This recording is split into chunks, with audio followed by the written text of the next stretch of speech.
การที่สูญเสียคนที่หักแท้ดูแลตนเองเป็นอย่างดีซื่อสัตย์ประคับประคองร่วมทุกข์ร่วมสุขกันมาหลายปีแต่กลับสูญเสียคนเหล่านี้เพียงเพราะคำว่าอยากกินทางนอกหลากหลายคนมักจะเห็นอีทางนอกหรือคนทางนอกนะดีก่อนทางในอยู่เสมอแล้วกลับมาบอกตัวเองว่าบักอันนั้นหันรอเนาะ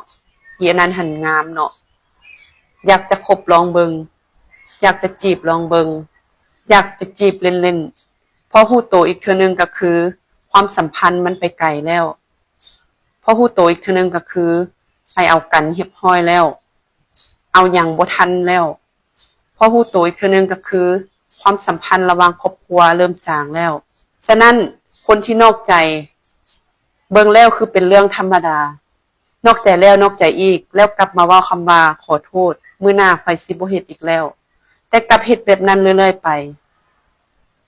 ความสัมพันธ์โดยพื้นฐานถ้ามื้อนี้เคารพเอาใจใส่ดูแลรักษาถ้าเจ้าเฮ็ดบ่ได้เจ้าก็บ่ควรที่จะมีครูการคบทางนอกเพียงพอคำว่าข้อยเฮ็ดลิ้นซื่อๆนะข้อยก็รักเจ้าคนเดียวหั่นแหละข้อยก็ยกให้เจ้าเป็นที่หนึ่งในใจข้อยเสมอบ่มีไผเปรียบเจ้าได้ล่ะแต่ก็ยังเฮ็ดแบบนั้นเรื่อยๆไปมันหมายความว่าจังไดมันแปลว่าจังไดการที่ไปเฮ็ดผิดแล้วมาขอโทษมันน่าจะบ่มีเลยมันน่าจะใส่คำว่าเจ้าบ่ควรที่จะเฮ็ดแบบนั้นเลยเพราะความรักมันเป็นเรื่องละเอียดอ่อนถ้ามื้อนี้เฮาบ่สามารถที่จะเก็บความละเอียดอ่อนมันได้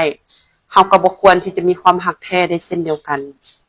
ฉะนั้นมันบ่แม่นเรื่องแปลกคนที่รอคนหน้าตาดีบ่สามารถมีคู่เกิดจากบ่สามารถประคับประคองเกิดจากบ่สามารถดูแลรักษาหัวใจของอีกฝ่ายได้